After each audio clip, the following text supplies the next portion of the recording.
Hello, everyone. Welcome back to another episode of Talking Toku, Boston and Bellingham's only podcast about Godzilla, Gamera, Ultraman, and all of their kaiju friends. I am your host, David. I am the other host, Brian. I almost thought you were going to just leave it at the other host and not even say your name. I'll do it next time. Just for a split, there was like the just a half a second's hesitation where it sounded like you were going to stop at the other host. And I think that would have been funnier, personally. What if I just went like, I'm the other Brian, and then I just... The other Brian? Leave it at that. I'm the other Brian, just leave it at that. As opposed to... who? Oh, now I'm just confused. You're adding lore to this show where there used to not be. How many everyone knows that there's like a billion, like there's too many Brians on Earth. That's fair, but we're all like the same person. You're all part of one hive mind, one Brian mind? Yeah. Okay. This is interest. This is news to me. A little bit of Brian lore. Some Brian lore. When I worked at Staples, right before I moved, there was like 4 other Bryans. And then there was a Bryant with the T at the end. Okay. And every time somebody called the black sheep? Yeah. But he was my manager, so okay. Anyways, anytime anyone ever called for a Brian, literally whichever Bryans were staffed together, which is usually 3 of us at a time, sometimes 4 of us, we would all look up and look around at the same time, without fail. As it should be, honestly. It's just the hive mind in action. Yeah. Well, good. This is good information to know for anyone who has a Brian in their life, that they're all part of the same hive mind. Do with that information what you will. I don't know what that may be, but that's up to you. That's not up to me. We've got a very special episode today, Dave. Goddamn right we do. This is get on with that. Yeah, so this is part 2 of our Kaiju United launch party, and we have 3 guests. This is unprecedented in Talking Toku history. We have not 1, not 2, but 3 guests on the show. Returning from last episode, we have Kaiju United co-founder Jacob Lingle. Good to have him back. We also have other Kaiju United co-founder Sean Santos. And we also have Kaiju United visual editor Rachel Kingery. She was kind of a last-minute addition, but it was regardless a treat to have all 3 of them on. And obviously you guys will hear that in due time. But we got some stuff to go through. We got news to go through, but believe me, it's a really good interview. We did the same thing we did with the first time we had Lingle on. We recorded the interview a little earlier. Not 2 or 3 months in advance this time, only like a week. So it's still just earlier because of scheduling purposes. Because of scheduling purposes, yes. This was, that was pretty much it. Yeah, but it worked out, and it's a really, really great interview, and you guys will enjoy that very much so, I think. But also much better put together than the first one. It really is, because Brian and I... We prepared for this. We actually prepared for this, and we finished out the interview, and I was like, man, who would have thought actually like coming up with questions in advance would make for a good interview? Yeah, so you'll get to see that. You'll get to see the fruits of our labor in action here in a little while, but let's get to the news first. Do you want to take the first one? Yeah, because we don't have a whole lot of news this week. But our first story is kind of a big one, and unfortunately also a bit of a sad one. The legendary Rico Browning has passed away at the age of 93. Browning was, of course, the suit actor for the Gillman in Creature from the Black Lagoon, as well as its 2 sequels, Revenge of the Creature and The Creature Walks Among Us. Up until his death, Browning was actually the last surviving actor to portray one of the original Universal monsters, as people like Bela Lugosi, Boris Karloff, and Lon Chaney Jr., they've all been deceased for some time now. But also, Creature was one of the later films. I think that was, 54, I want to say that came out. So it's recent, quote unquote, in terms of like the Universal horror stuff. But also, monsters were not all he was involved with.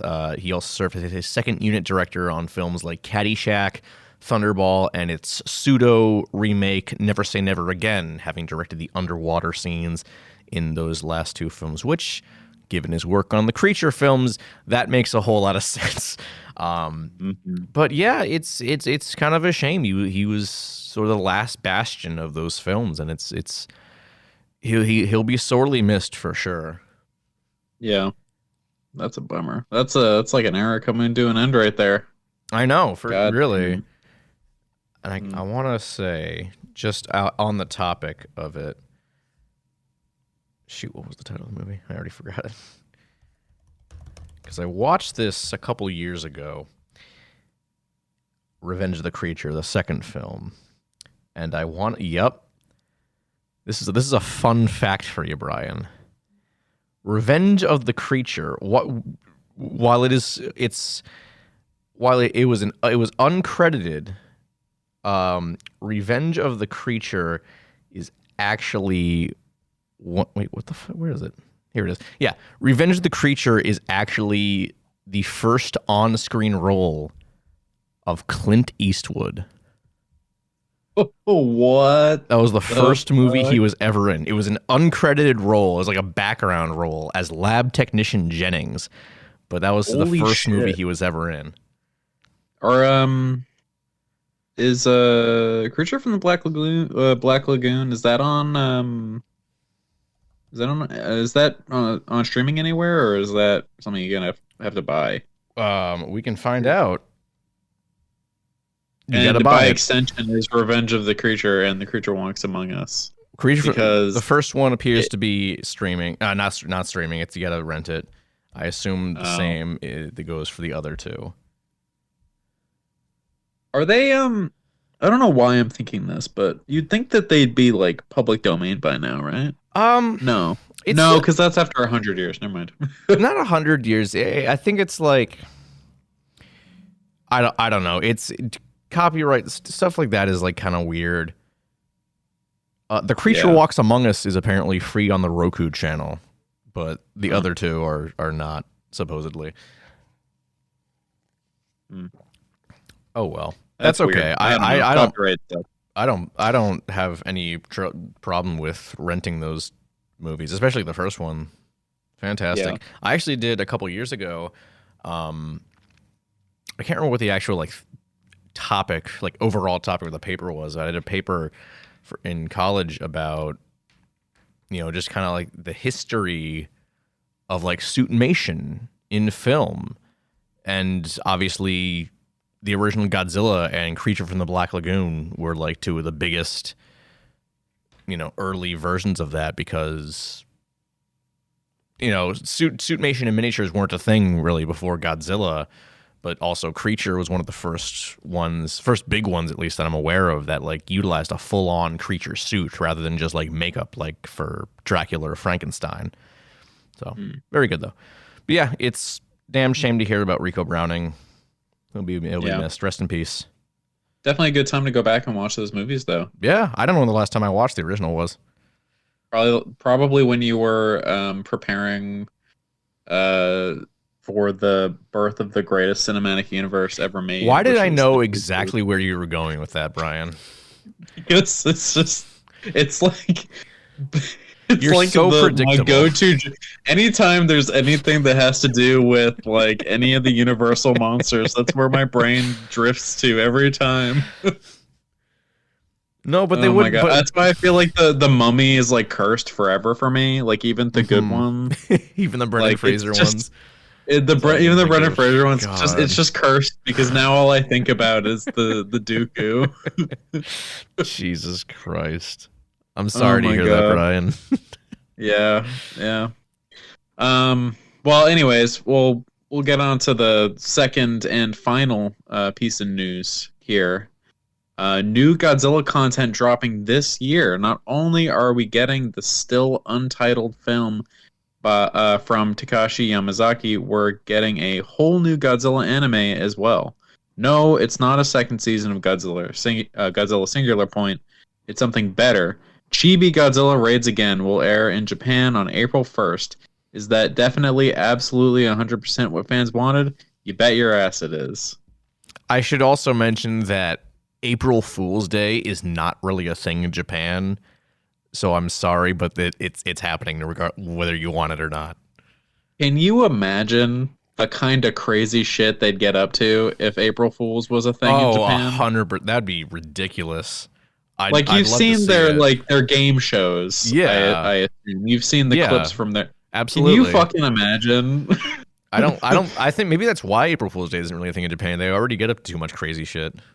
Well, maybe it's not because the government's afraid of what would happen. Jesus Christ, maybe people just go wild in the streets. But yeah, they're very hard working over there, so they have to let out their energy somehow, and it's going to be through very elaborate April Fool's jokes. I gotta say, Brian, just before we started recording, I had Brian go watch the trailer for Teenage Mutant Ninja Turtles: Mutant Mayhem. Brian, I'm just gonna have you watch the trailer for this. It's a very short trailer, but it's one of the greatest trailers I've ever seen. It's it's 26 seconds long. Absolutely incredible. I think that might be the best trailer I've ever seen. I'm telling you, that's what the kids like to call Kino. You know, that's what that is. I don't know what the words just came out of your mouth were, but yeah. Okay. Absolutely. Brian's too old for that. For the modern lingo, he's not hip. You're not with it. It's like that Simpsons clip where Grandpa Simpson is talking about being with it, and what he's with isn't it, and whatever. That's you. You're losing me. Shut the fuck up, Brian. All right. Man, we're on a fucking roll today. Yeah, we are on a roll. It's all being made up for with the interview. So. Yeah, so I think we should just let past us just kind of go for it then, Brian. What do you say? I agree. Hopefully the beginning of this episode didn't drag down the interview. Honestly, I don't think it will. Fingers crossed. This was kind of ridiculous, but all right. We mentioned the Dooku already, and that's not a good sign. Not a good sign for sure. Yeah. But all right, enjoy the interview. All right, here we are, back with our part 2 for the Kaiju United launch party. We have Lingle returning, making his grand return to the Talking Toku cinematic universe, but he's brought with him some special guests. Yep, it's good to be back. I have my 2 site partners. I have Sean Usantos and I have Rachel Kingery. You guys already know who I am. If you don't, go watch the previous episode. So I'll go ahead and let Sean introduce himself real quick. Hey, I'm Sean Scott Usantos, the artist formerly known as Sean Smithson. Grew up playing heavy metal, got into writing, have written at places like Fangoria Magazine, ScreenAnarchy.com, which used to be called Twitch Film, till that whole mantle kind of changed over to the actual entity known as Twitch. A lot of convention work, a lot of interview stuff, a lot of actors, a lot of filmmakers on stage. So that's kind of what I do. And now I do this Kaiju United thing with my dear buddy Jacob and my dear buddy Rachel. She's about to introduce herself. Who are you, Rachel? Hi guys, I'm Rachel Kingery. I am the visual editor for Kaiju United. I handle all the community artwork and anything visual for the site. I am an industry graphic designer as well as a freelance graphic designer, so I've been around the block and I hope to use this expertise to help community artists. All right. And it's so far, you guys have already been starting to do more with community artists. I mean, you've got quite a few people on the website so far. Ray Frummy's on there, Nick Huber, Those are the only ones I'm remembering off the top of my head right now.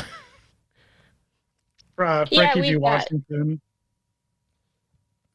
Direz as well has thrown some art on our site for us. So yeah, we've got a very solid lineup so far. Yeah, and I'm sure it's just gonna. Yeah, what great work! What was that? Just like such killer work too. Everybody so far has just been like, it's just really beautiful looking stuff, man. I can't believe how rich the talent pool is in this community. Yeah, for sure. Totally agreed. All right, so 100%. Lingo, you'll be happy to know that this time around, me and Brian actually did sit down and come up with some questions, so it won't be just chaos the whole time. So, quick, go ahead.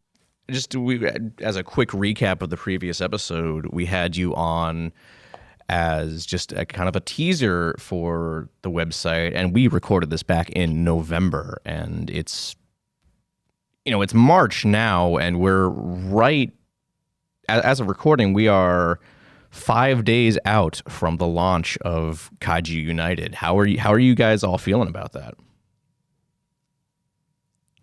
I'm feeling good. The list of contributors is great. I'm loving the artists that are pouring in with the help of Rachel reaching out to them.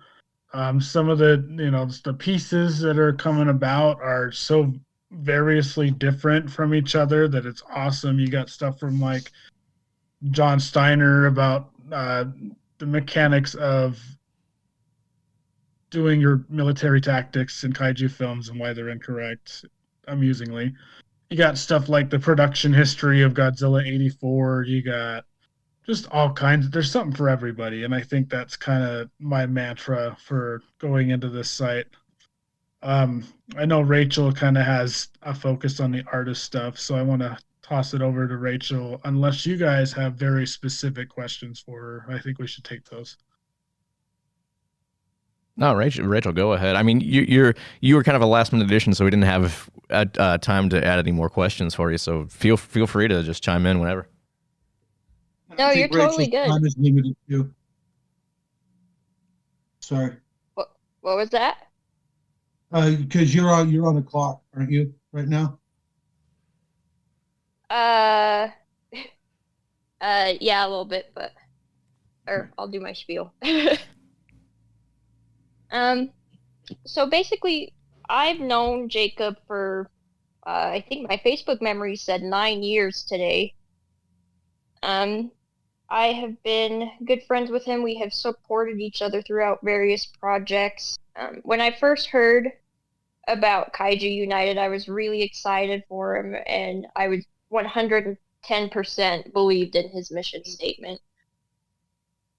I've been an industry graphic designer for a little while now. I've been around the block. I know kind of what goes into it, and this is kind of a uncertain time to be an artist in the community and outside the community with the emergence of AI generated artwork, as well as, certain conventions basically creating an embargo against fan art. And I had kind of told Jacob, when he told me his ideas for the artist gallery, that I wanted to pitch in and make sure that all the community artists have a safe and welcoming space to market themselves, or outside of commerce, just be able to display their art in a comfortable atmosphere. I know that there are a lot of Facebook groups right now where people are posting their artwork and just getting ripped to shreds sometimes, and it's really sad for me to see that. So I wanted to help foster a safe environment for artists to be able to freely just express themselves and be able to network and learn from each other free of judgment, no matter what their experience level or their professionalism levels. I'll add to that. I completely agree. I mean, it doesn't matter if you're having fun drawing in high school or you're a commercial illustrator in 30 years like Frankie B. Washington is. I think there's a place for everybody. because you're not going to get your Frankie V. Washingtons, your Bob Eggletons, or your Matt Franks if you don't cultivate a positive environment for the people in high school and middle school who are just drawing Godzilla for fun.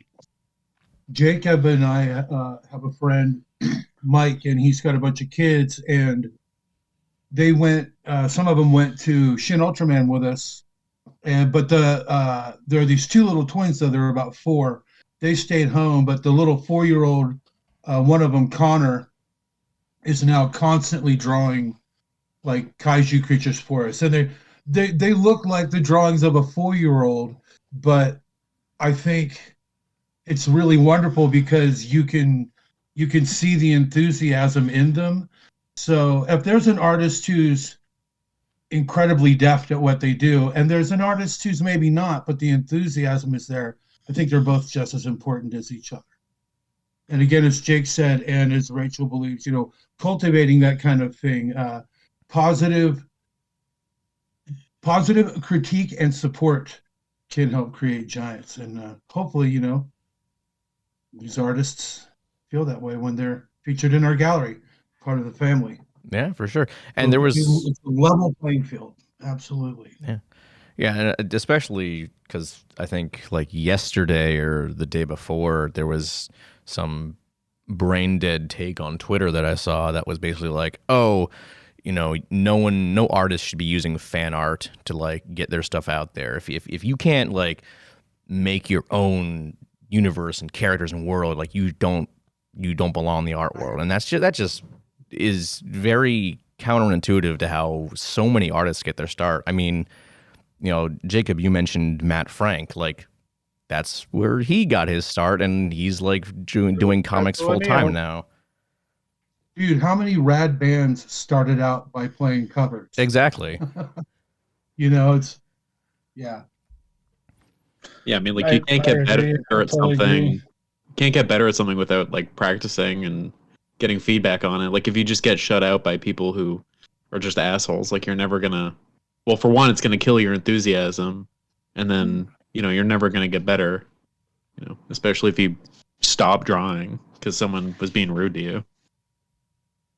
Yeah, absolutely. And, for some artists, it's the best way to get their name out there to begin with. Because, people who like certain things want to see fan art of, those said fandoms. So it's regressive to expect people to only start with just, original art when people can get such a large outreach with fan art. And that's what I'm hoping we can sort of begin to cultivate with the art gallery on Kaiju United. Yeah, and I will add that the gallery, it's not like we'll pay you an exposure kind of thing. Like any and all links that these artists want on there are on there. You got like a Wix website? Sure, dude. We'll throw it on there, Yeah, I seem to recall you. Really, go ahead, Sean. Yeah, we're really hoping to actually help these artists generate some commerce, all of it being theirs to do with what they will. Probably buy more pencils and pens and paints, Yeah, I mean, I think Absolutely. I recall you saying something about that when we had you on last time, Jacob, that you wanted to make sure that as you were going to be featuring artists on the site, you wanted to have them be able to, people enjoy their artwork. They can go out of their way and support them. You mentioned that was one of the things you absolutely wanted to do, and it sounds like you guys did that in spades. So that's very good. Yeah, I totally agree. Even just outside of that space, like up and coming writers and stuff, you're not gonna go write for the big leagues, without getting any kind of writing experience. And I hope that this kind of bridges the gap between professional and just writing for the sheer passion for the kaiju. We're all fans of this stuff. It doesn't matter what level you're at. And one of my bigger hopes for what this gallery can do is kind of like an artist supporting artist sort of thing. If, for example, a client comes to me and says, "Hey, can you do this creature design for me?" I do not specialize in creature design, so I would probably say something along the lines of, that's not really in my wheelhouse, but I know this really talented artist, like Di Reyes. She could probably do your creature design for you and then be able to support other artists that way. So, Yeah, it totally just like that. And I think the same could be applied for any facet of the website. Hey, I don't know very much about military history and vehicle names and stuff, but I know a dude named John Steiner that can talk about that all day long. One thing we've never talked about that as we're sitting here all speaking together about the gallery is and giving a place for not just established talent but new talent and new voices is, I wonder what kind of fan fiction community is out there. It's like there's got to be at least a few people writing stuff that's publishable at this point, especially with the huge emergence of like kaiju literature. It reminds me during the early days of when this Book of the Dead by Skip Inspector came out, this anthology about zombies, and it was kind of based on the George Romero zombie films. And there's a couple of collections out now with kaiju stuff that I think are kind of kicking off the same thing. So also, writers, fan fiction would be very, very easy to carry. I almost wonder why we haven't talked about that. That's a good idea. Yeah, and you guys got something to talk about after the show. If they figure something out for we this. do have a fan fiction channel in our Discord. That's true. There you go. We're already one step away there. Yeah, there's a couple of fanfic writers in there that pop in every now and then, and I know that one of my personal friends, Griffin, writes a ton of Ultraman fan fiction. So I think that might definitely be something to look into in terms of like what's next. Shout out to Griffin too, I guess, eh? Yeah. I did want to oh, go ahead, David. I was just gonna joke maybe I should unearth my old Godzilla fanfic from when I was in middle school. Maybe I should rewrite that or something. Totally should. I would kill to read it. I have no idea where it's saved. Like Godzilla versus Burzum or something? No, nothing that ridiculous. I don't know. It was on my old DeviantArt. I don't know if the account's still up though. That's the only thing. I'm dead serious when I say I'd love to read that. I'll do what I can to find it. I'd love to read it only to harass you about it later. Oh, I'm sure. All this positivity, and Brian's like, yeah, I'll harass you and bully you about it. I'm your best friend. I'm allowed to. That's fair. I'll give you a pass on that one. All right. But so we're talking about future plans for specifically the art gallery. We're at the point where you guys have all the launch content pretty much set in stone.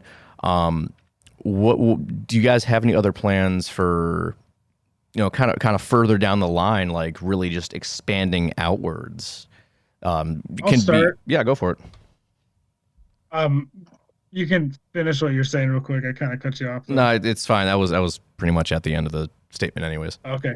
I know my big project for at least probably summer or fall is the Kaiju United database.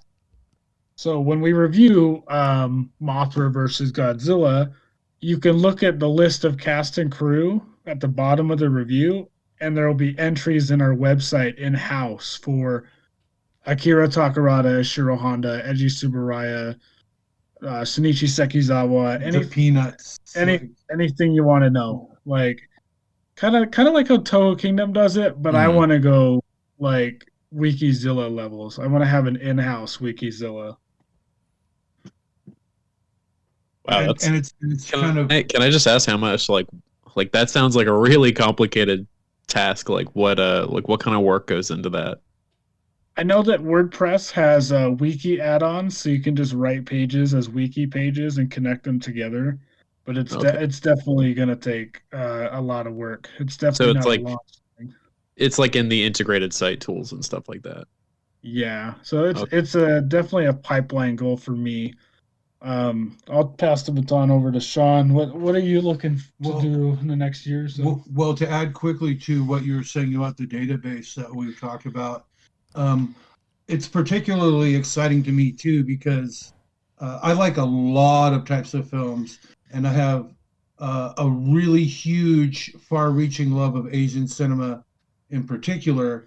So a lot of these actors who have done other stuff, like Akira Takarada being in Jun Fukuda's Golden Needles, kind of Bond send up, I think the database is going to be really valuable for fans who may not be exploring the work of even Ishiro Honda, his war films. So when you click on that, they're kind of there in your face and they're contextualized right along with the kaiju stuff.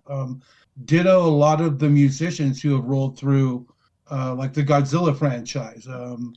In particular, the Peanuts, aka the Peanut Twins. They had a long musical career. So when you click on Mothra, the Peanuts, suddenly you see all this music that they have that's really, really good. So I'm excited. I'm really excited for that, for our future. Um, Personally, what I'm personally excited about for myself is kind of having a reason to carve out the time to get into a lot of the shows that I haven't been able to watch. Like Kamen Rider, I'm doing a tokusatsu taste test kind of thing where I'm just doing first episodes of tons of shows. And then kind of earmarking them. Like I just watched Yan Person, episode 1 on the Toei channel on YouTube and loved it. I can't wait to go back and watch them all in about 3 months after I get through the list of first episodes I want to do. I'll probably go ahead and do a Kamen Rider one too, just like blast through every Kamen Rider first episode and see what they are like in that context. So I'm pretty stoked on that.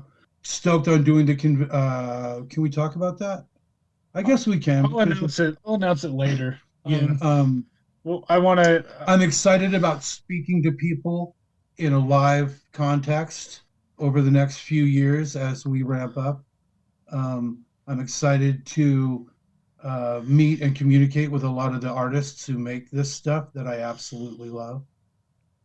So yeah, that. Rachel, what are you looking forward to with down the road stuff? With any goals you have, or anything that you want to, didn't quite make it for launch, but we can do in the summer, the fall, next year. Hey, on the art gallery side, I am really looking forward to just, be able to keep platforming these artists, however, they see fit and however they need.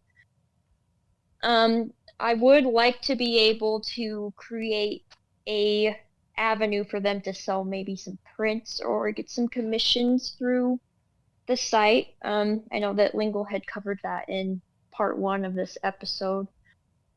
We do have some things in the pipeline regarding some artists' contributions outside of the gallery that I'm really excited about that I'm not going to announce on this episode just quite yet. But I would like to also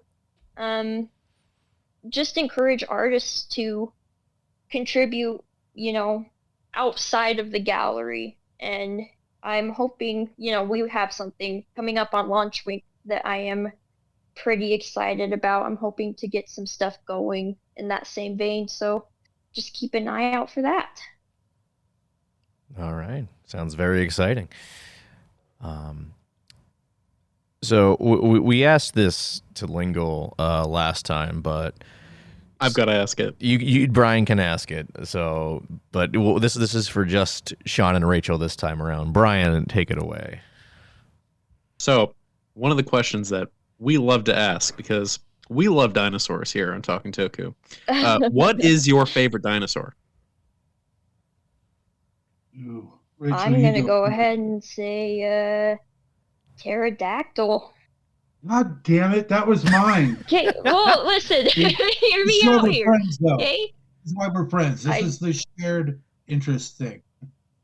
yeah, I mean, I guess I just Dinosaurs have are this for everybody. nostalgia for Jurassic Park 3. So Amen to that. Dude, isn't Jurassic Park Part 3 super underrated? It's great. is. We both I love it. love that film. We've talked Like- about it several times that we like Dave and I think it's like super like just like gets unnecessary hate. It's like nowhere near as bad as people say it is. It's not bloated.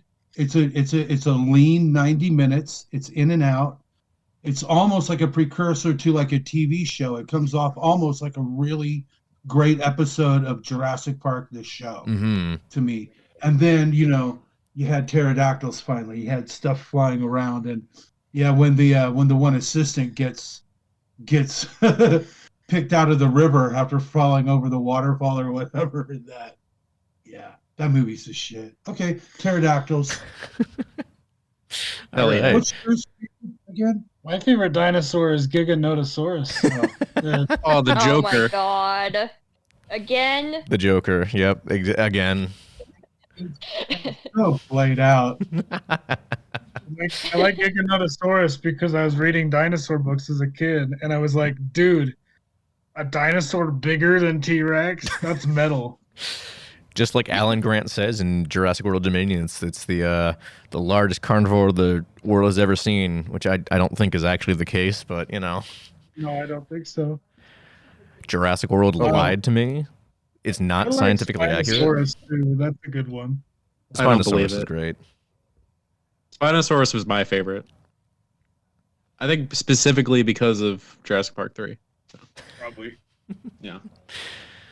But I know that the Jurassic Park 3 Spinosaurus is nowhere near accurate, but I still love it.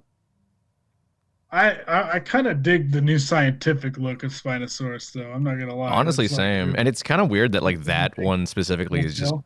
continually changing our scientific understanding of that, like on a fairly regular basis. It's kind of cool. Getting into science on Kaiju United. Goddamn And right. it's nice. No one said Ozzy Osbourne when you said who's your favorite. That's your favorite dinosaur. So So that's a pretty good answer too. I My don't blame you. favorite dinosaur is Donny Osmond. hey, Paige. So obviously, in terms of contributors, we've already talked about a handful of them. I mean, we talking Toku are going to be on there, and you've mentioned some of the other artists. And God, I already forgot his first name, Steiner. But who else? Who else do you have going in now? I mean, because this episode, you could feel free to like kind of quote unquote spoil things because this episode won't be going up until after the launch has already happened. So feel free to go way in depth on what the launch content is going to be like. I'll go first. Why don't all three of us point out a piece that we're excited about? I've already talked about Steiner. I'm really excited about Andrew Tucker. He submitted a contributor inquiry through our contact form, which is really cool for me that it works. And he was an English teacher for 10 years and just wanted to write about the thematics of the hero's journey in like English study and stuff. So he wrote a really meaty 3 pages, like really great wording too, just 3.5 solid pages of like how Gojira integrates the hero's journey mythology within its film. Ooh, that sounds really awesome, actually. It's great. I can't wait for people to read it.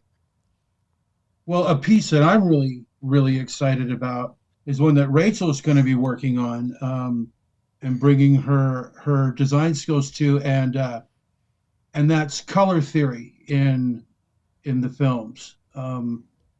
Again, it's like a deep dive movie that I think stuff like color theory is really, really amazing. A really quick go-to example of it would be the red shirt in Star Trek. You always know the red shirt's going to die. They set up kind of a visual mythology, and not to give up the ghost too much on it, because it's going to be a while coming. but I think it's going to be a really good example, along with all the fun stuff, regarding how seriously we actually take these films at the same time. Have a lot of fun with them. I can't name a Godzilla film I don't like, but at the same time, I really do like deep dive film analysis and looking at these films through that kind of lens and looking at their color theory.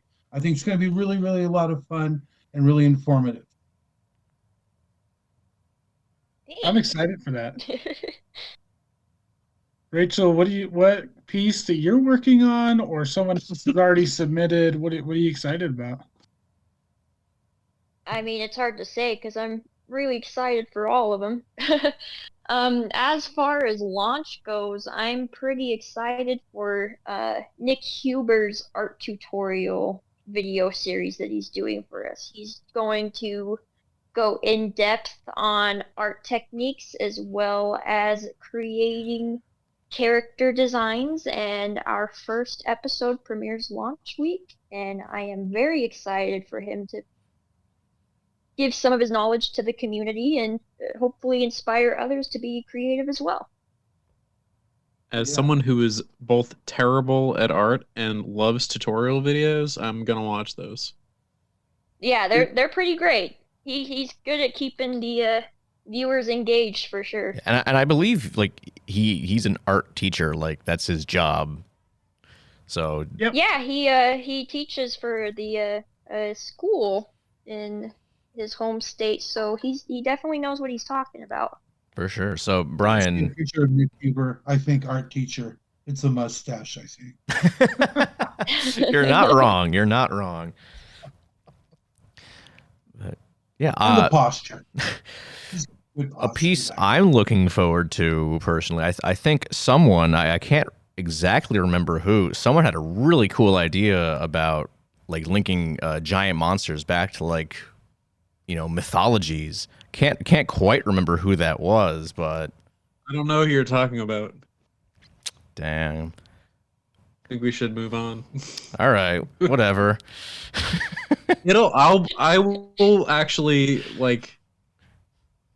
I will actually have something eventually. I'm just a very busy man, okay? I got stuff to do. Okay. got- February has been a I was hell like- month, okay? It was like coming through my head, like who did that? Who did that? No, it was me. I Go down. had a bunch of ideas, and I just I've been this month has been super busy, and I just haven't been focused. So once my life calms down a bit, I'm gonna sit down and I also got some more books I got to read. So Sweet. yeah, eventually. I can't wait. Yeah, because initially, Actually, go ahead. I have one other thing I'm excited about. We're going to do a thing. We're probably going to call it Cinemagine, where it's like Elvis versus Godzilla, blah, blah, blah, blah, blah, blah. I have like a whole Godzilla and his friends, kind of like a Saturday morning cartoon arc with all the guests lined up. I'm excited Ooh, about very that. nice. I know there's a couple of things I'll soft announce right now. But the Cinemagine thing is Go ahead. also open for submissions. So if other people are like Godzilla versus the monkeys, it's like bring it on, man. It's like send it in. Davy Jones. As I was saying, I'll soft announce a few things, but I'm gonna save the big one for the end. In collaboration with Talking Toku, we're developing a official Kaiju United podcast with the name on it. That one's gonna be more like when we handle special guests on the site. I think we'll label it under that. Obviously, Talking Toku isn't going anywhere. They're gonna be right here with us. I almost want to do it like Bloody Disgusting does, where they have a bajillion different podcasts for something for everybody, like I said earlier. I know that Rachel is cooking up the idea of an all women-centric podcast, and I think that's going to be something really unique for the fandom, and that's something I'm personally very excited for. And also, as far as podcasts, I'm big on the idea of limited series podcasts as well. So you're not painting yourself into this perpetual corner. So we've kind of spitballed like maybe doing something around the soundtracks, like a 6-episode run. So if anyone listening has an idea for a podcast, but they're like, it's not really sustainable. Hey, if it's like a good 2 or 3 parts, we would love to hear your idea. And maybe a bit of audio, maybe even an audio pitch of it about what it would sound like or whatever. So yeah, I think that's also a big part of our future. And again, for me, on like I said, and this is just my feeling, I don't think you have to be locked into like, oh my God, like how are we going to wrap this up? It's like you do a miniseries, just like a streaming show or something like that. You know, you're in and out. That's one thing I really think Kaiju Masterclass is really good at. They're really self-contained, and while they're lengthy, they don't overstay their welcome, and they don't get trapped by their own need to just keep doing the same thing. Yeah, totally. But yeah, I'm gonna go back and let Rachel kind of talk about the thing I soft dropped because that's kind of her baby. Rachel, how you feeling about doing like eventually down the road, just assembling a group of women in the fandom and just talking about the movies and stuff? Yeah, excited about it. This has been an idea that we've been toying around for a while now. I just think that, femme presenting people tend to kind of be a minority in the fandom, and at sometimes I don't want to throw out the misogyny word willy-nilly, but I do feel like that, sometimes women are treated differently, whether they're put up on a pedestal or they are talked down to. So I'm hoping to create a podcast that will allow, women to be able to talk freely in the community and, about their interests and what they love, and hopefully be able to appeal to women in the community as well. Whereas I would say that we're kind of a minority within the community. I don't think that's any sort of secret per se. But yeah, and if you are a woman and you're hearing this and maybe you want to reach out to me, you could do that at thekaijuunited@gmail.com. That's THE, kaijuunited@gmail.com, and we will start assembling a crew and we'll get going from there. We're hoping for the end of this year, maybe like Q4, maybe Q1 of next year, but we're going to get this started and I am very excited to do so. Awesome. That sounds really cool. I can't wait to listen to it for sure. Yeah, I think that sounds pretty rad. I know that Kaiju Kim is doing something very similar, and that's kind of been a source of inspiration for at least myself. I love her.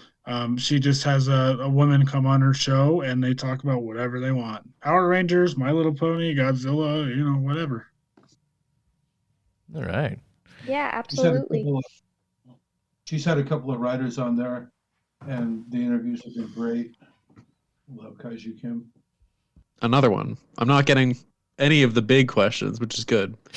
What is your most anticipated Kaiju thing, TM? TM. Like reading it word for word. My most anticipated Kaiju film is probably the new Godzilla film coming out, of course. November 3rd of this year, we'll get a new Toho-produced Godzilla film directed by the gentleman that directed I almost said It's Always Sunny in Philadelphia. That's not the right one. Oh, that would be awesome. Always Sunset on 3rd Street. I apologize, Mr. Yamaguchi. Although he does kind of direct comedy films, so that's true. Yeah. Maybe that's a Cinemagine. And hey, Charlie Day was in Pacific Rim, so who's to say you couldn't be in Godzilla? Besides that, of course, the lake, man. The lake has got me beyond excited. I know this comparison has been made in other interviews I've watched, but it's Like it's got the host level vibes to me, where it's gonna just reach a nice audience in the West. And we will have a review of it up the day the embargo is lifted. Yeah, Yes. I've been Soft- looking forward to the lake too. That movie looks awesome. For the practical effects alone, I don't even Oh, care if the dude. story's bad. Go on Lee's Instagram, the director, and he's got set photos with like a practical head of the Oh, creature. does and he? stuff. Yep. I'm gonna look this up. One sec. Yeah, I know they announced recently that they was going to be getting a limited release, theatrical release here in the States, and I've been watching the Atom app like religiously, trying to see, just crossing my fingers, praying, please let this play near me. Please let this play near me. No luck so far, though. I think that's one where I'd be really bummed if I don't see it on a big screen. Yeah. And I'm not usually like, oh, I gotta see it in the theaters, but this one I think needs to. Yeah, I don't know. Sean, what Kaiju film are you excited for that's coming up? Well, I wish I could say it was the 4K Blu-ray release of Digby, the world's biggest dog, but every fucking company's still sleeping on that most obscure ever kaiju film. I have to look hot this up. take. I have no idea what this is. It's like this big giant sheepdog, dude. It's like if Disney, like the Buena Vista imprint, all the live action stuff in the late '60s, made a kaiju film with a big lovable dog. You're kind of in the ballpark. It's like Benji, but big. Yeah, Benji. Okay, hold on. Hot take. Well, both of the things that Jacob mentioned. I mean, who's not most looking forward to the new Japanese Godzilla film? That's almost out of contention. But like I said, my hot take is that new Gamera animation. Don't give a fuck. I think it's going to be killer. I think when we were putting together these questions, I had I had a feeling that the new Gamera series was going to come up, because it's probably been the most shocking news within the last year. I'm just gonna have a good time with it, man. I love Gamera though, I'm the old guy in the room, and even as a little kid growing up in Baltimore, like we got the Godzilla films, but the Gamera films were parsed out more sparingly, so they were almost a little more romanticized and special. And yeah, I love Gamera. So, and just the fact that Gamera is being reintroduced gives me hope, because it might lead to another film. It might lead to something comparable to a Shin Gamera or whatever. The more Gamera, the better. I need my turtle, man. Go Gamera. Rachel, what kaiju film coming soon are you excited about? To specify, I said kaiju thing. So yeah, it can be anything. Books, comics, TV could shows. be like a video game or a book or something, or Yeah. a show. That's good. That's good to know. I missed that part. Oh, well. Well, I agree 100% with Jacob about the lake. I am super pumped for that. I think it looks really awesome, but I'm also going to shock the hell out of Jacob and say Gamera Rebirth. So I am excited to see what they do with it, and I'm looking forward to it. Pterodactyls and Gamera Rebirth. You guys got so much in common.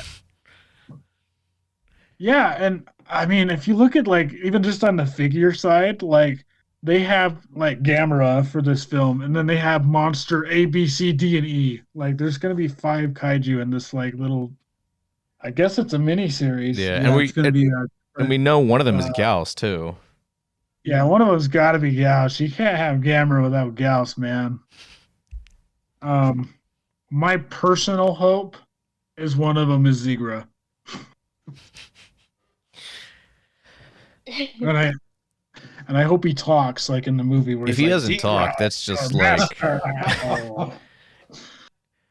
that's We're laughing with, not at. Yeah, of course. No, I think if they don't have Zigra talk, that's just you kind of screwed it up. That's part of the. See, Brian, you'd know what we're talking about if you'd watch the movies. We should just drop the news. Jake will be voicing Zigra in the. Then Oh, breaking news. I guess it's worth mentioning that was rolling on the floor excited over the new Chibi Godzilla anime that was announced literally this Oh morning, my so that's god, that also was fun. so good. Yeah, Brian, I haven't even told you about No, I that haven't. yet. I didn't. Play it tomorrow. Nope. Or when we get off. That's We'll news play to the me. trailer. I don't have social media, so I don't know any of these news announcements. You're basically the only one who tells me about them, Dave. Ryan, you don't need social media to follow KaijuUnited.com. That's What are true. you guys' That's very true. most anticipated kaiju things coming out? Hmm. Brian and David. I think I might have to go with the lake because like Yeah. I mean I saw the trailer when it first dropped. I'm like, ooh, that looks neat. But like the more I've seen of it, I'm like, oh, hold on. Buzz for the lake. Yeah, I'm Totally. really pumped for it. Yeah, I think it's definitely the lake for me. I just love big practical effects. Yeah, man. I miss stuff like that. So I'm pretty pumped for that, yeah. Oh, and kind of adjacent, but Prehistoric Planet season 2. Oh yeah, Yes, that I got. yeah. That. All right, guys.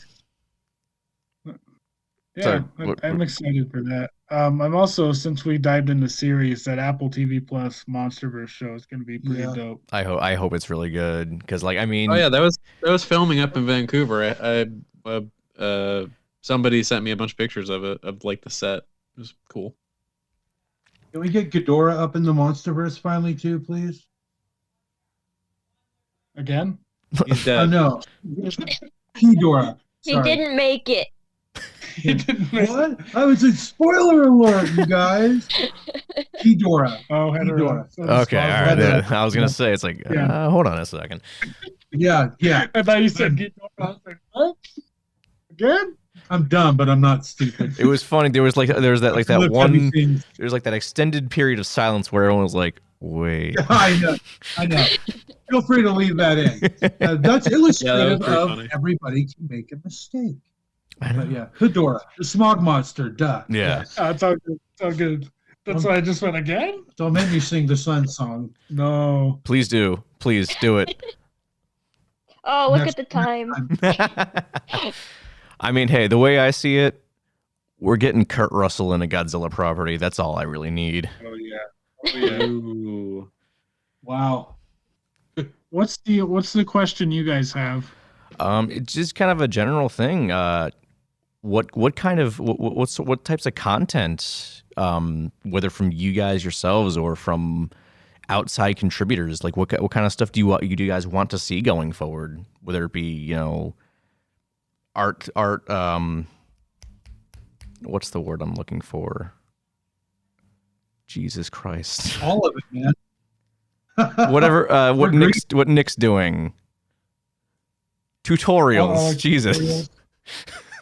God. Tutorial videos. Yeah, whether it be things that or like article, like opinion pieces, like stuff like that. What are you guys looking for, Yeah, like hoping to see in the Fan future? films. fans sending in the songs that they record about kaiju monsters, fan fiction maybe, like we had brought up earlier. More artists. Anybody with a crazy idea that they don't think would fit anywhere, again, like the military tactics piece that Steiner did. There's a photography, a war photography piece someone has brought up with us, that is in comparison to the cinematography in Gojira. Saturday, like the Cinemagine thing, all of it, dude. Yeah, I think like I'm gonna harken back full circle, and there's something for everybody, and I'm excited to be surprised by what can be brought to the table with the kaiju and tokusatsu fan community. I just surprised me, like Yeah. military tactics, or A deep dive piece dissecting a film, to your little brother's drawing of Godzilla fighting Superman? Tell me about the first time you saw your first kaiju film or like a really important screening. Like when David and I saw Pacific Rim opening night 10 years ago at G-Fest 2013 with 1,000 fellow kaiju fans in attendance. I don't think I was Hopefully there for David that, was- Lingo. Oh no. Oh no, Eudora moment. I was with Brian when I saw Pacific Rim. Yeah. No. well, Anyways, yeah, that moment that only I was there for. Let's not rewrite history here. Rachel, question to you. More artists. Give me more artists. I want some more artists. I want to see some artists contribute outside of the gallery, whether it be tutorials or, any sort of editorial about their experience as an artist. I just want to see more artists publishing their work, and I just want to keep creating that creative space for our community. So if I can get some more artists, I would be thrilled. Yeah, and even like I know that I personally have a couple community features, which are like what I'm labeling the community interviews. But Rachel and I have an interview coming up with the guys behind Kaijus and Cowboys, the comic that has been funded already on Kickstarter. They're doing another one in April for issue 2, I believe. Looks so good too. So we'll be sitting down with Frankie and Matthew Blair, the writer, even just on that side, like just the questions we'll be able to ask someone that draws kaijus and cowboys together. Can I ask you guys what you'd like to see on it that maybe we haven't brought up? There is a concept that I've toyed around in my head of doing. I wasn't sure if I would do it as a podcast, but I had this fun idea to find anyone who has had very little to no experience with any kaiju media whatsoever. I've got somebody. And then just show them something like really kind of wacky, like peak wacky, like Ultraman Taro kind of thing. Like something like that, I think would be like a real, and like have them review it and give their honest, like instinctual reactions. Like a little kid, a dude who takes way too many psychedelics, and then like someone's grandma. That sounds great. Yeah, honestly. All Ultraman Hey, Taro, yeah. I'm doing a piece, a series of introducing my boyfriend, who is a nuclear physicist and has never seen a Godzilla movie in his life until he met me. Just kind of, going through the motions of trying to introduce, your significant other who has never been involved in the community to the community. So yeah, that'll be fun. I was not, going to show him Ultraman Taro by any means right off the bat. So, Well, I'm assuming your boyfriend will be listening to this to support his significant other. So this is a I hope message not. for him. The boy is ready. He's He ready. must watch he's not. Godzilla. No. He's ready. He's not ready. Megalon. He thinks he's ready, but he's not. Megalon. No, he thinks he's ready, but he's not. Yeah. Rachel learned from me via Godzilla versus Megalon. Yeah, and boy, did I turn out okay. Well, you're partnered up with him on this website, so yeah, I think you did turn out okay. Yeah, no, it's been great. Maybe after he watches Godzilla versus Megalon, he'll start doing like logos and stuff for me. Yeah, maybe. You never know. Yeah, that would be nice. He's insisting on either Megalon or Final Wars next, so. And like I said, those are two very, very good picks. So. Have you seen I watch GMK Final yet? Wars monthly. It'd be so good. Sorry, what was that, Sean? Right? Have you watched GMK yet? Was that to Rachel or us? Yeah, that Yeah. was to Rachel. Because Have I seen you want the GMK? final one? Yeah. Yeah. Yeah, I liked it. Well, I think Sean was asking if he had seen it. Oh, him?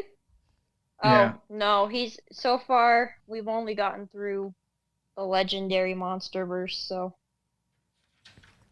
And I think that's a good gateway. Like, I think these MonsterVerse films are very accessible. They're quite fun, and I'm grateful that they're there for people to get into the series. Yeah, for yeah, and sure. he's really liking everything so far. So Yeah, Brian and I think I've lost track of the timeline of this podcast, but we actually did. I think it was last year. We did an episode on it was like kaiju for beginners. Like the whole concept was, hey, maybe you watch the MonsterVerse films, and now you're thinking, oh, what should I watch next? So yeah, that's it's. There's a bunch of different like avenues you could go down for that. That was a fun Totally. episode, actually. I would like to be on a follow up of that. I would think love we to could discuss definitely do a that. follow up. There was a lot of stuff we didn't talk about just because of time constraints. Yeah, for sure. I'd 100% be down to do a follow up on that. But we are approaching an hour, so we should probably wrap up soon. So, do you guys have any like final words before we go in? Because again, this episode is going to be up post KU launch. So, is there anything you guys want to say before we sign off? I'll start. I want to thank everyone that listened to the first episode and was very receptive and welcome. I want to thank Sean and Rachel for all the things they have done for the site so far and continue to do. I want to thank all the contributors that I have personally listed on my Facebook and in the group that have contributed so much launch content that we have 2 things every single day for 8 days straight. That is incredible. Like the sheer force that the community and a few guest contributors came out for is just amazing to me, and that's part of the reason that I am doing this to begin with. It's part of my mantra is that I'm giving back to the community. I've put 10 years into this community, going to G Fest for 10 years, all these conventions. I just want to get back. Like, that's all. And I welcome that. Before I sign off and I give the mic to Sean and Rachel for the sign off, I do want to announce softly that Sean and I will be not only at All Monsters Attack in Chicago, but we will be overseeing and speaking on several of the panel programming tracks there. So Sean and I were approached by the convention, and we're very excited to deliver some panels for that con, and hopefully we return for LA in August. Yeah. And yeah, before I close, I'll add to the convention thing. I've done that stuff for a long time. That's kind of how Jacob and I met. Seattle, ZombieCon, Crypticon, FanX here, and it is really crazy that the organizers behind All Monsters Attack reached out to us, and we are so grateful for the opportunity as an upstart, kind of coming out of nowhere. It's a small miracle actually for us that our entity and us, and including Rachel, hopefully she's going to be joining us if we do LA. We're asked to be part of this. It's really an amazing opportunity. Now, as far as like my closing words, the first thing I want to say is how grateful I am to the amazing amount of work that Jacob has put in the chair, the amazing amount of work that Rachel has put in the chair, birthing this thing. It hasn't been easy on either of them at all. And I know what an effort it's been. So my gratitude there is really beyond words. Also, of course, the community support and open arms and kind of like wow, it's really that we're hearing from the community and our friends in it. That's just so cool, dude. Because like, I mean, I've done a shitload of projects, like bands. A couple of them have kind of done stuff, a couple of them haven't. And when you put your heart into something, you never know if it's going to fly till it starts crawling out of the nest. And I really have a great feeling about this project and the people involved in it and the trust that we have for each other. So though I guess those are my closing words. And thank you everybody out there. And I can't wait for us to hopefully include your voice in this collective that we have going on, because it's all of us. All of us. Well said. Hey, Rachel, take her home. Yeah, I just really want to thank Jacob and Sean. I was kind of I don't want to say last minute addition, but I wasn't there at the inception for the site, and I really appreciate being able to be brought on to do some of the graphics for the site and being able to just cultivate this art community that I feel so strongly about. This is something that's very important to me, and it's also, of course, very important to Jacob and Sean. So I really appreciate the opportunity to be able to grow this thing and be able to give artists a spot to be able to express themselves and maybe get some commerce going and network where they can. And of course, I want to thank the artists for taking the time to obviously create the pieces and then send them over to us and to give us, the trust that comes with that, to be able to, it's just really humbling to be able to present what artists create. Obviously, I also want to thank the contributors because, I mean, without the contributors, we wouldn't be here right now. So, and I want to thank the community for being, so welcoming to everybody. I really 100% believe that Kaiju United has the best community on the planet because everybody's nice to each other. We all have fun. We're all making friends, and there is absolutely no toxicity. And this is the first time I've ever felt like I've been able to say that we belong to a community that doesn't have that toxicity. So really, I'm just super excited for what we have in store and where we're going, and I hope to continue to make friends and connections along the way. And to add also, now that we've kind of dropped the news about the convention thing, I personally don't plan on it being the last time by any stretch. So, in that regard, also, we're going to Chicago, and we're pretty organized there. But if you're interested in being on a panel, and there's ways to like vet stuff, so it's cool. Also get a hold of us there because we're always looking to populate the live thing with people from, again, the community. So. And I'll add in a final little closer statement, kind of hearkening and agreeing back to Rachel's point. As we discussed previously, Brian and David, I created the Facebook group before the website just because I wanted a non-toxic space because there was a lot of that going on in the community and I just didn't want to deal with that. And I'm really happy to see that 3 years after that group has been made, we're launching it into a website. We're having people submit art to us and sharing all that. We're just an overall positive environment. And that's, I think, not just the Kaiju fandom, but fandom in general needs to take a look at and really kind of, I don't want to say evaluate, but just kind of remember, we're all in this together and we all like the same thing. So let's just get along, Here. Well, guys, I got to tell you, it was an absolute pleasure having you all on to talk about this thing. Mm-hmm. And I think I speak for Brian as well. You guys are welcome back on anytime for any topic you guys want to talk about. of course. And we now bestow upon you the title of friend of the show. That's true. Oh yeah, I listen to your show a lot anyway. So.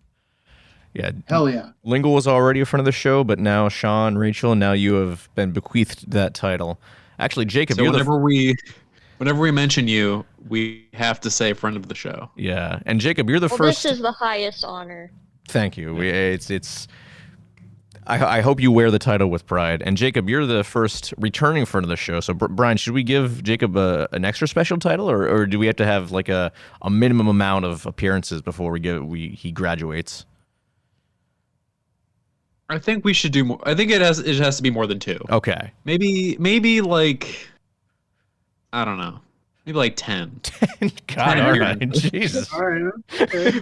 But no, maybe that's a high number considering considering we're bi-weekly. Maybe like, I think like maybe 5 is a good number. Okay, 5 sounds a little better. 5 is a good number. As Tom Hanks has hosted Saturday Night Live. Okay. I'll leave that. Well, guys, I think that about does it for part 2 of Kaiju United Launch Party.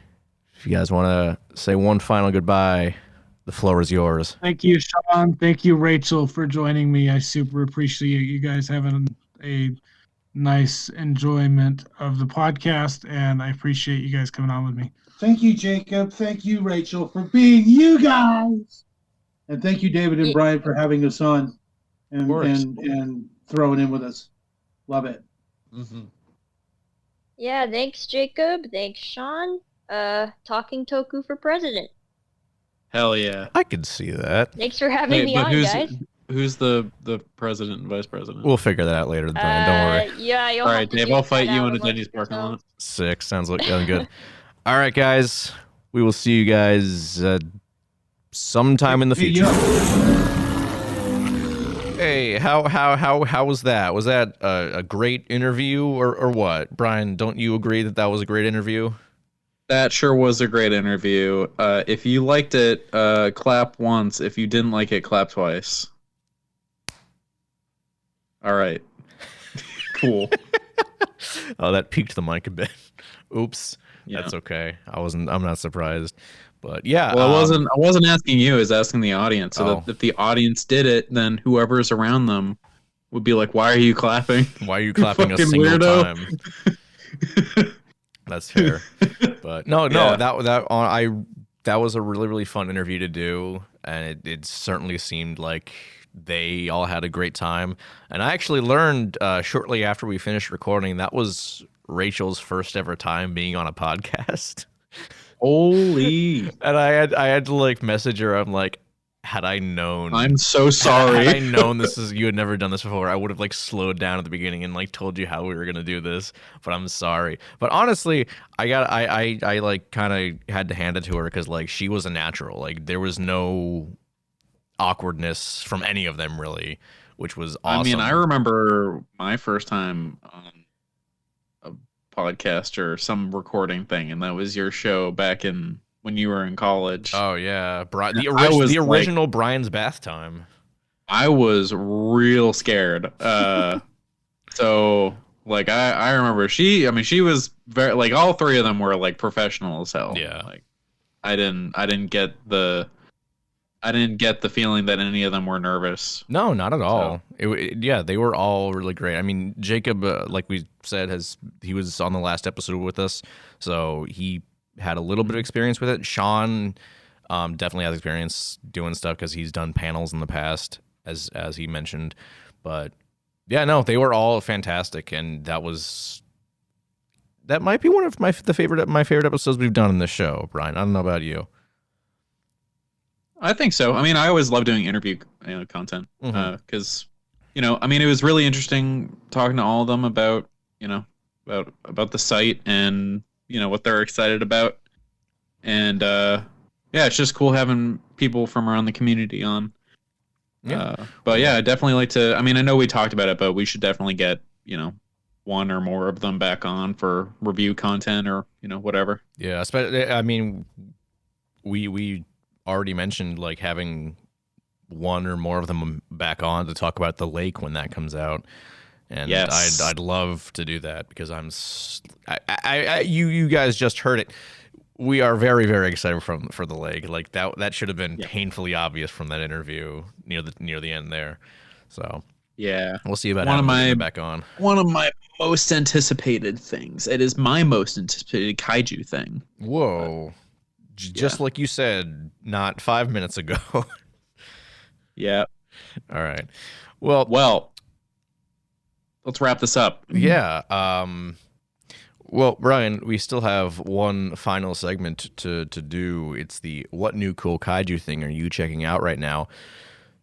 Brian, what new cool kaiju thing are you checking out right now? We watched the Decker movie. We did. We watched Ultraman Decker finale, Journey to Beyond.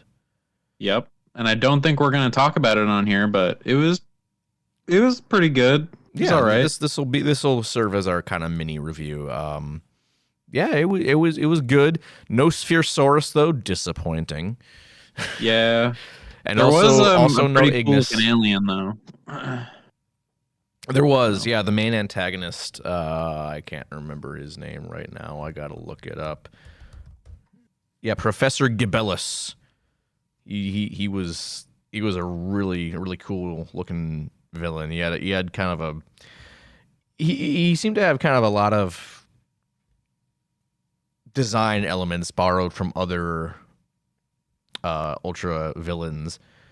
I mean, that was probably mostly the stripes on his body. It just reminded me of Dada from the original, but it was still really cool. And the main monster, which was still has one of the coolest names I've ever heard, Gigala Geyser. That's such a very satisfying name to say.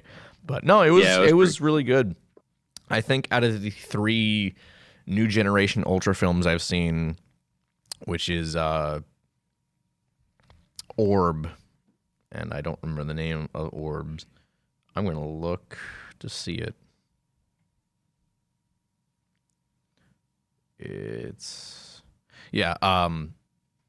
I think out of all the new generation Ultra films I've seen, which admittedly isn't a lot, I've only seen Ultraman Orb, Let Me Borrow the Power of Bonds, Ultraman Trigger, Yawn. Episode Z, that's what it was called. Ultraman Trigger, Episode Z, and then this one. This one was by and large the best one.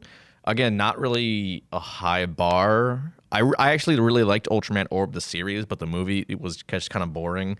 And then Ultraman Trigger, that's Ultraman Trigger. I mean, you guys know how much, what our thoughts on that were. But no, Journey to Beyond was really, really fun. We enjoyed it quite a bit. I really liked Ultraman Dinas. That was a new character they brought in. Mm-hmm. I hope we see more of them at some point. I don't know if we will. And Brian, I know you kind of signed off before the entire video was done playing, but we did get a little teaser in the after credits for the next Ultraman series. You missed it. Oh, did we? Yeah, they did that with the Trigger movie as well. Oh, then I guess I missed it twice in a row. Disappointing. It looks cool though. He looks really cool. I don't remember what the name is, but I'm excited regardless. That's good. Maybe I'll go back and look. Or maybe I won't because you rented it. Never mind. Yeah, you can probably find it on YouTube. Probably. I can also just Google next Ultraman series. That's the Marvel series. I don't want the next Marvel series. That's not helpful. But Dave, you like Marvel. I love Avengers Endgame. Oh my god. And Ant-Man Quantumania. That movie looks like shit. It does. I have no interest in it. I'm sorry for anyone who's excited for the next Ant-Man, but yeah, it looks fucking bad. Okay, I can't find the next Ultraman series for some reason. Maybe it's because they haven't given the name for it. I think that's what it is. I don't think I've seen a name for it. It'll be a big surprise for me later, I guess. I mean, we won't have to wait that long. They usually air in July, so we're already in March. We'll live. We'll figure it out. But Yep. Yeah, that's what me and Brian checked out. In addition to Oh, that, something else. oh yeah, go for it. Oh, one other thing that I did, not really checking anything out, but I said I got that big 1,000-piece Mondo Terror of Mechagodzilla puzzle. Yeah. Did you finally like mount it? Oh yeah, I framed it and everything. It's hanging on my wall now. Very nice. It looks real good, but I am terrified it's gonna fall down because it's fucking heavy. It's really. It's really heavy. Yikes! And it's up there with they're like heavy duty command strips, but there's only so much you can do. I don't know. I can't. The frame I got it doesn't have like a thing that you can. I gotcha. Yeah, but I don't know. It looks stable for now, so I'm just gonna pray for now that it stays there. Well, cross your fingers. It looks great, but it's just terrifying. I'm sure, yeah. Yeah. All right. Well, I have one other thing that I've been checking out that I already mentioned to you, Brian, so you might know what I'm talking about.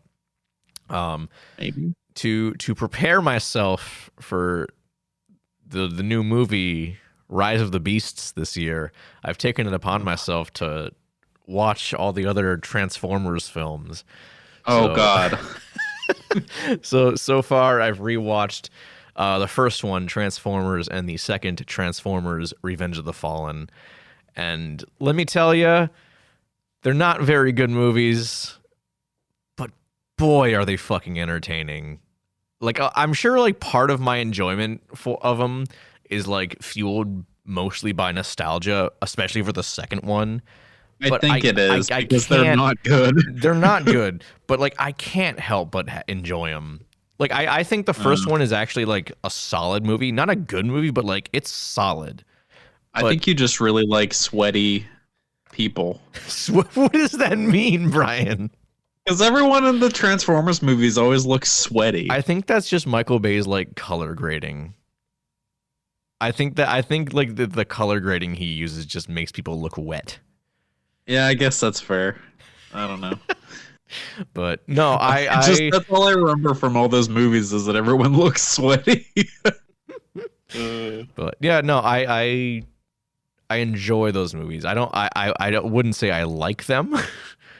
I mean, I like the first one, but you know, Revenge of the Fallen is objectively not a good film, but I can't help but like it. Was that the one that was made during the writer's strike? Yes, it was. Okay. Yeah, that was 2009. I mean, John Turturro in those movies is just, he's fantastic. He's he's like the highlight of those movies. I can't remember if he's in the third one. The third one, oddly enough, which I think most people consider to be the best out of the Michael Bay series.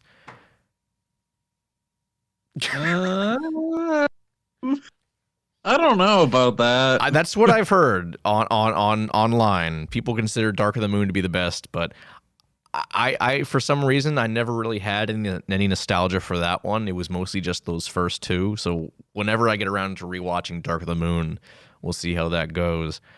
And then I've never actually seen 4 and 5, so I'll get back to y'all on that one, and we'll see. I don't think you're gonna have any nostalgia for those. I'm not gonna enjoy those at all. Not a single bit. So are you gonna listen to the Mr. Sunday Movies reviews? Oh, I've already watched those, Brian. Oh, but like, did you watch them before? Or are you gonna, or like a long time ago? A long time ago, like when they first came out. Usually whenever I go to rewatch movies, I'll either, if it's a horror movie, I'll watch the Dead Meat episode on it if there is one, and if it's anything else that's like sci-fi or whatever, I'll watch the Mr. Sunday movies. I got you. Because like when I rewatched Avatar for Avatar 2, I watched the Mr. Sunday. Well, they also did a Caravan. They had just put it out. Yeah, that was like a new thing. You know. We bring up Mr. Sunday movies like all the time on this podcast. We should like try to see if he wants to come on or something. I doubt it, but you can see. We can be like, I mean, he's also working off of whatever Australian time is. Let's find out. Let's see. What does he have a business email in Australia? Right now it's 11 a.m. That's actually not bad. I mean, That's not bad, actually. It depends where in Australia they're located. Oh shit. Okay. Because at the very earliest it is almost 8 a.m. At the latest it is almost 1 p.m. Still not bad though. Not bad. No, it just depends on where they're located. I mean, I would love to do, because I remember, I think on one of their, I don't know if it was or if they were reviewing one of the MonsterVerse films, or if they were just talking about one of the trailers for it. I seem to recall them saying that like they'd never really seen any classic Godzilla films. I think it'd be cool to like have them sit down and watch that, and then they come on and talk about what they thought about on our podcast. I think that would be cool. Don't think it's ever gonna fucking happen, but I can dream. Unless we match them in size. What does that mean? Like in popularity. Oh, popularity. I was just like physical size? No. I mean, like in like size of our like. Yeah, it was just a weird way of wording it, Brian. I guess so. I mean, like match them in like if we're as well known as them. I understand what you mean. Collaboration becomes more doable. Yeah, no, I get you. But we're also kind of like niche, kind of out the gate. We hampered ourselves by making us so specific. I know. But that's so it's fine. It's fine, whatever. But that's the thing, Brian. Check out this fucking cool ass transition. We don't just limit ourselves to kaiju. We limit ourselves to dinosaurs as well. Oh yeah. As you guys know, because we've reviewed Jurassic World Dominion and the hit show Jurassic World Camp Cretaceous, but we're branching out even more on our next episode because Lord fucking help us, we are going to review 65. It looks terrible. It looks so bad, and I have part of me wants to be like, maybe it'll be funny bad, maybe it'll be funny bad, but I don't think it's going to be funny bad. I think it's just going to be regular bad. Yeah, it's going to be regular bad. I can't believe I bought tickets today, but I did go to the dispensary after work to prepare myself because me and Brian are going to do the exact same thing we did for Jurassic World Dominion. We're going to get stupidly high before going to see it. So, do you think it will be better or worse than Dominion? I don't know. Well, honestly, Brian, here's the thing. Nothing can beat the moment in Dominion when that family walked out. Nothing will ever top that moment. Okay, but like the movie itself. We'll see. I mean, Dominion's pretty bad. And Dominion doesn't even really have Blue to save it because Blue is in it for like 5 seconds. This is very, very true. I don't know. I guess we're just going to have to, from what I heard, like the dinosaurs in 65 are only on screen for like a good 5 minutes. Well, that fucking sucks. Yes, it does. So we're going to see how this goes. Part of me can't wait. I mean, I'm really excited to talk about it for the podcast because it's been a while since we've really dunked on a movie like super hard. Like even like we didn't like Dominion, but like we were like pretty respectful about reviewing it. I feel like 65 is going to be our first like wow. I fucking punching bag movie. Yeah, this might be our first like punching bag movie. We'll see. That's fair. I don't even know if we have done anything like that before. No, but I did also want to mention a piece of news we did forget is that Prehistoric Planet is getting another season. Holy shit, how did I forget that? Yeah. I think I did mention it briefly in the interview because I think we were talking about stuff we were excited about. That is true. Yeah. But yeah, last minute news edition. Yeah, Prehistoric Planet 2, baby. Let's go. Yeah. Maybe we'll even review that for the podcast. In our dinosaur love letter video, like we said that's probably the best dinosaur thing that's come out in like decades, probably. Yeah.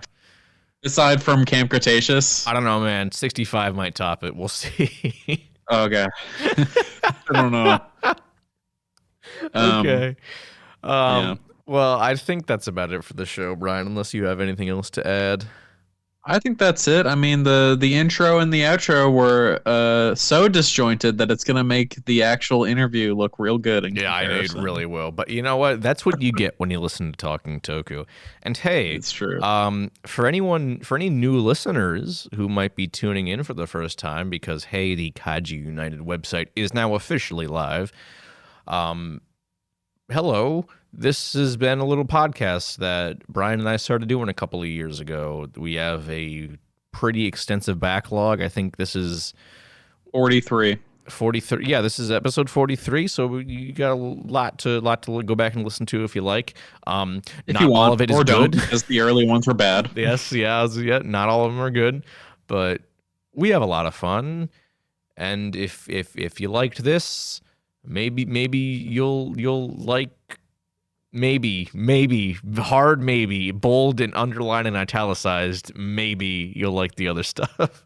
But yeah, maybe. Yeah, and we're always looking for ideas on other topics for episodes. So if you got anything, let us know. And you can let us know at Facebook and Twitter and Instagram at Talking Toku. So feel free to drop us a comment or a message there. We'd be happy to hear from you. Yes. But other than that, go check out the new Kaiju United website, Facebook group, and Discord server. Mostly the website, because that just launched. I have it up right here. Let's just see what we got for launch stuff. We have Ultraman Genesis, which is Ultra Q and the stage show that started it all, by Jacob Lingle. We have a review of Rodan from Sean U. Santos, a review of Shin Ultraman from Cesar Alejandro Jr. That's just on the front page. There's other stuff too. But yeah, we'll be on there. We'll be on there. We are on there. Yeah, we are. I will have an article coming out at some point. I think maybe it might be the day after this episode goes up. I can't remember. Lingle said he was going to like put up an article of my stuff and the article about this episode all like on the same day. So I think it'll be on Saturday. So keep an eye out for that. But yeah. Yeah, that's about it. That's all I got to say. Same. My name's David. Mine's Brian. Goodbye.